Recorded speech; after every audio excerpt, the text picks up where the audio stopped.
What's good, people? It is Tony the Savant.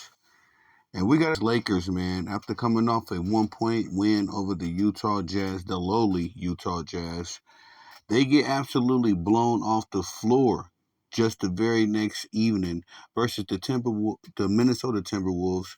As the final score was 109-80 in favor of the Timberwolves.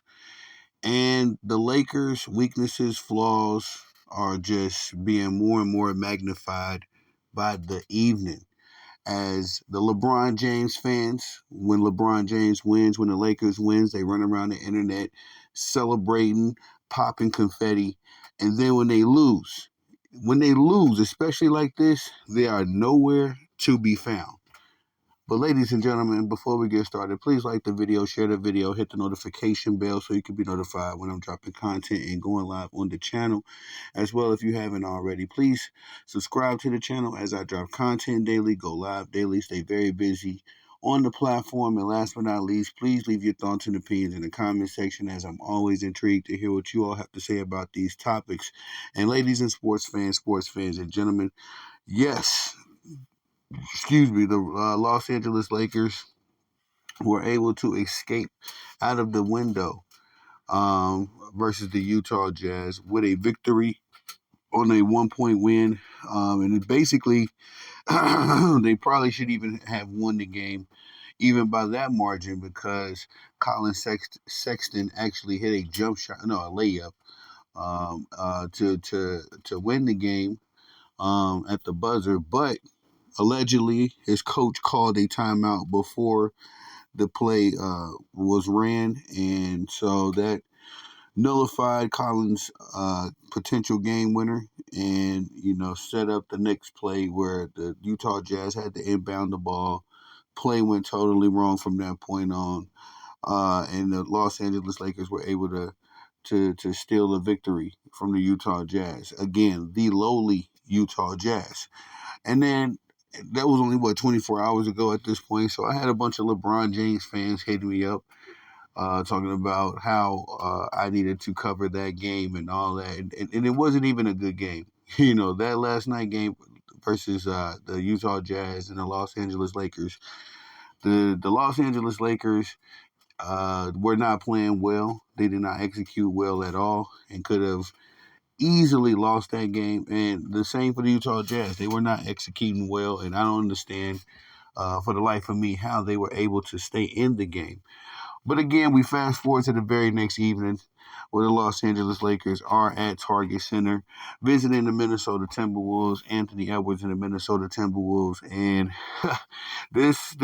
well, I'll be fair. I will be, I'm not going to cap. The game started off pretty competitive. The Lakers were able to stay with the Minnesota Timberwolves, I would say, for like the first half or so. But then the Minnesota Timberwolves had a nice third quarter surge, and then put the game totally away in the fourth quarter. As I don't even think their starters played most of the fourth quarter.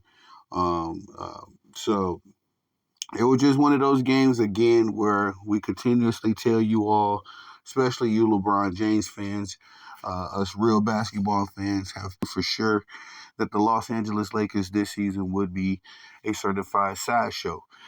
And it just shows in the games, as they have been able to get some victories. The Lakers right now stand at 12-9, I believe. We're about at the 20-game mark in the NBA season. So they are at 12-9. And the record sounds, not terrible. I believe they're about in the top.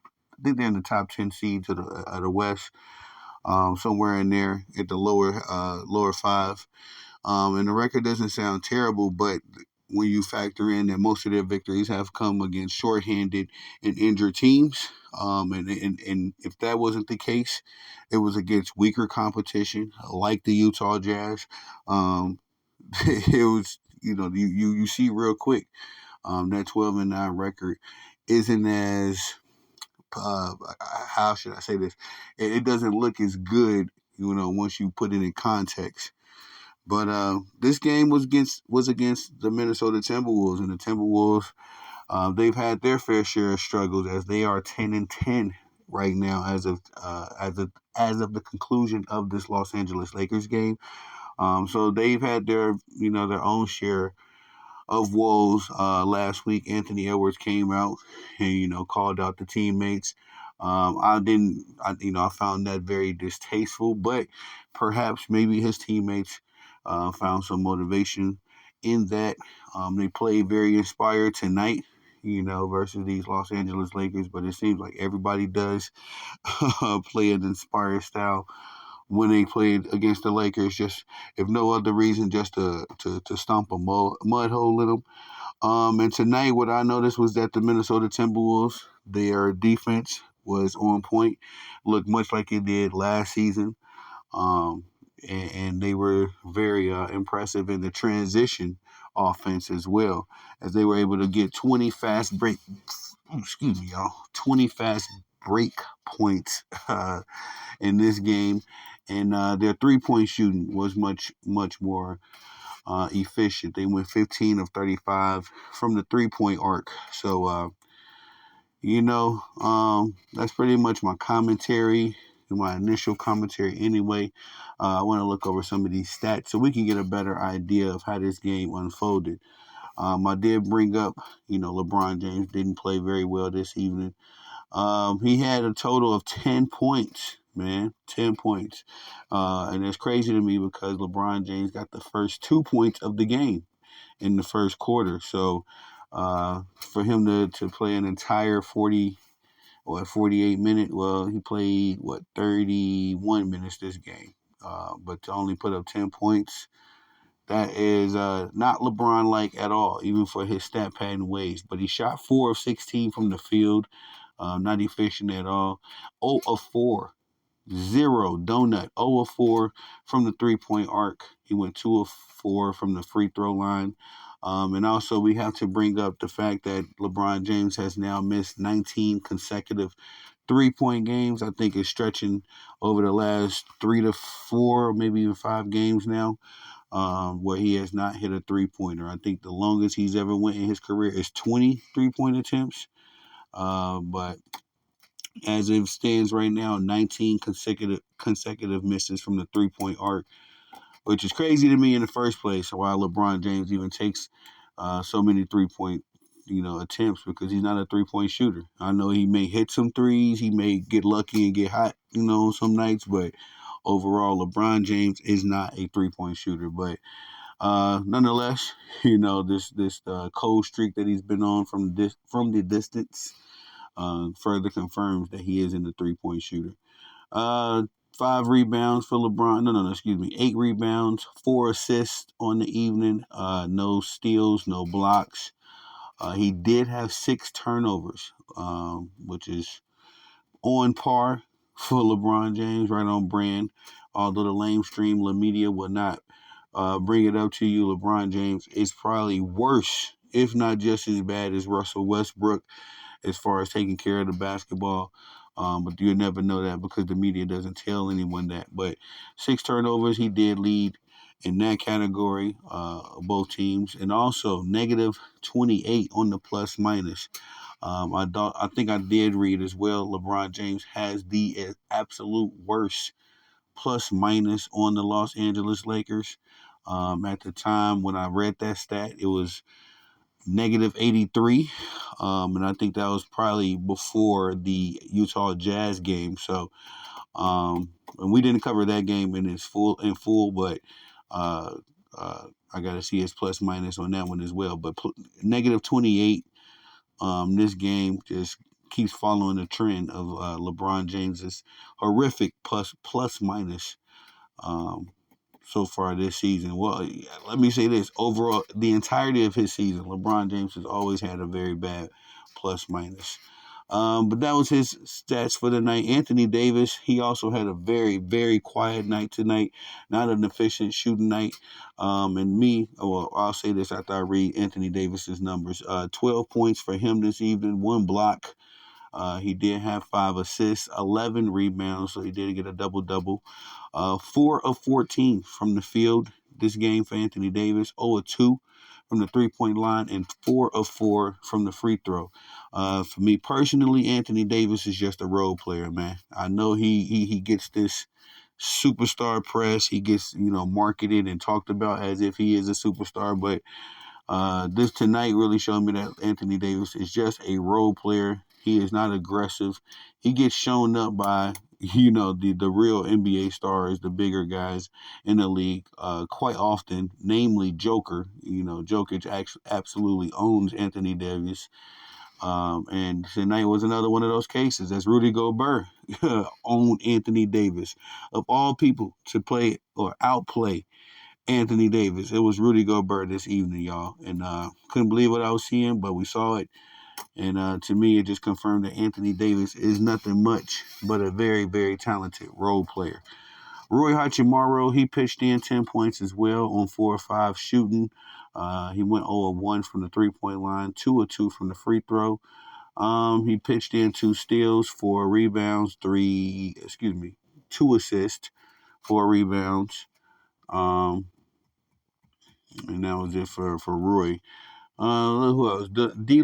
D'Angelo Russell led the way for the Los Angeles Lakers in the scoring department. He put up 20 points on 8 of 12 shooting from the field, 4 of 5 from the 3-point line. Good shooting for D'Lo. 5 assists, 3 rebounds. He also pitched in the steal. And me personally, I don't think. I mean, some people were telling me that D'Lo was shooting good tonight, but it does not matter if D'Lo is shooting good. D'Lo is not going to beat you.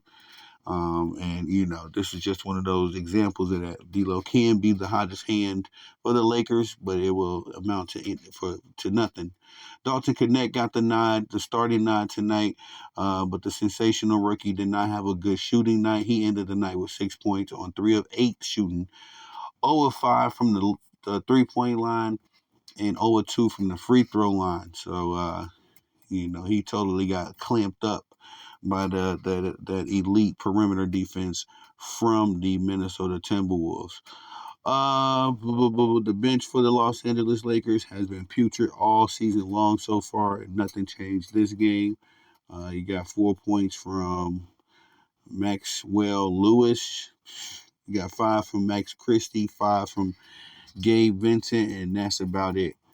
Moving to the Minnesota Timberwolves, this was a very good game from the bigs of the Minnesota Timberwolves. Julius Randle and Rudy Gobert led the way. Randle had 18 points, 2 steals, 3 assists, 5 rebounds. He shot 6 of 13 from the field, 2 of 3 from the 3-point line. Very good night for Julius Randle. Rudy Gobert pitched in 17 points himself, 12 rebounds, 1 steal. And a good steal too. Rudy got a steal and a fast break, something we don't often see from Rudy Gobert. 7 of 8 from the field, 3 of 4 from the free throw line for Rudy to co-lead Julius Randle in this victory. And I want to say that there was a lot of friction between these two guys, as in days past. But it seems like to me that they're starting to build some chemistry and find their stride. Anthony Edwards, the leader of the team, the superstar, well, I don't want to say superstar, but the young budding star for this Minnesota Timberwolves team, he ended the night very quietly, 8 points, 7 rebounds, 3 assists, 2 steals. He shot very inefficiently as well, 3 of 13 from the field goals, 1 of 5 from the 3-point line, 1 of 2 from the free throw. So, of course, we've seen better shooting nights from Anthony Edwards, but Anthony Edwards is one of those unique players that doesn't really have to always score to win. This kid plays great defense, phenomenal defense. He plays, he is very communicative on the basketball court with his team. He's always talking and coaching on the court, so he's a very good leader to me. And again, he made those comments that he made last week. Those typically are fighting words in the locker room. Me as a athlete that's grown up, with teammates and all that. Typically, if a teammate calls you soft, you don't take well to that. But it seems like the Minnesota Timberwolves have heard the bell and they're responding by playing some good basketball. The bench was very good for the Minnesota Timberwolves, led by Naj Reid and Nickeil Alexander-Walker. Naj had 15 points, as did Nickeil Alexander-Walker. Naj shot 6 of 11, 2 of 5 from the 3-point line, 1 of 1 from the free throw. He also pitched in 2 assists, 2 rebounds, 2 steals, and a block from the reigning sixth man of the year. Nickeil Alexander-Walker, who had a decent season last year and is a big contributor from off the bench for this team. Again, 15 points for him, 6 of 11 shooting from the field, 2 of 6 from the 3-point line, 1 of 2 from the free throws. He also pitched in 4 assists this game as well. Dante DiVincenzo, 4 of 8 from the field, 3 of 6 from the 3-point line. He chipped in 11 points. So this bench for the Minnesota Timberwolves, these guys come out and play, and they put up a great game this game, as again the Lakers were absolutely blown off the floor by these Minnesota Timberwolves. Lastly, ladies and gentlemen, let's look at some team stats, see how this game played out. Field goals for the game total 32 of 79 from the Los Angeles Lakers, 41 of 81 for the Minnesota Timberwolves. 3-point attempts. We talked about this a little bit with the Timberwolves. Had a good night, 15 of 35 from the field. From the 3-point line. To the very bad 6 of 31 for the Los Angeles Lakers. Percentage-wise, the Lakers shot 19.4% from the 3-point, whilst the Minnesota Timberwolves shot 42.9%. Very efficient. 10 of 14 from the free throws for the Los Angeles Lakers, compared to 12 of 15 for the Minnesota Timberwolves. Timberwolves brought down 43 rebounds compared to the Lakers' 39. Offensive rebounds, 9 for the Lakers, 7 for the Minnesota Timberwolves. Assist. This is a very glaring stat here, as the Minnesota Timberwolves were plus 12 in this category. They had 31. The Lakers accumulated 19 assists in the game, 8 steals for the Lakers compared to 11 for the Minnesota Timberwolves, 2 blocks for both teams. 15 turnovers for the Timberwolves compared to 21 for the Los Angeles Lakers. We talked a little bit earlier about fast break points. Only 7 for the Lakers. They typically are a little better in that category. The Minnesota Timberwolves did phenomenal in that area with 20 points in the transition. Points in the paint. This was pretty kind of a little bit more even. 40 for the Lakers compared to 50 for the Minnesota Timberwolves. And the largest lead in this game was 4 points for the Lakers, and the Minnesota Timberwolves ended the game with their largest lead of 29 points. So, again, just a great game for the Minnesota Timberwolves. The Lakers are being more and more exposed, especially when they're playing these real teams, these guys that actually have some chemistry, some playbook that they're applying. The Lakers look horrible against the real teams. They look decent against short-handed teams, injured teams, blah, blah, blah, the weaker teams, but the Timberwolves are starting to find their stride. So that's all I got for y'all on this one. Please like the video, share the video, hit the notification bell so you can be notified when I'm dropping content and going live on the channel as well. If you haven't already, please subscribe to the channel as I drop content daily, go live daily. Stay very busy on the platform. And last but not least, please leave your thoughts and opinions in the comment section, as I'm always interested to hear what you all have to say about these topics. I am Tony the Savant. Peace.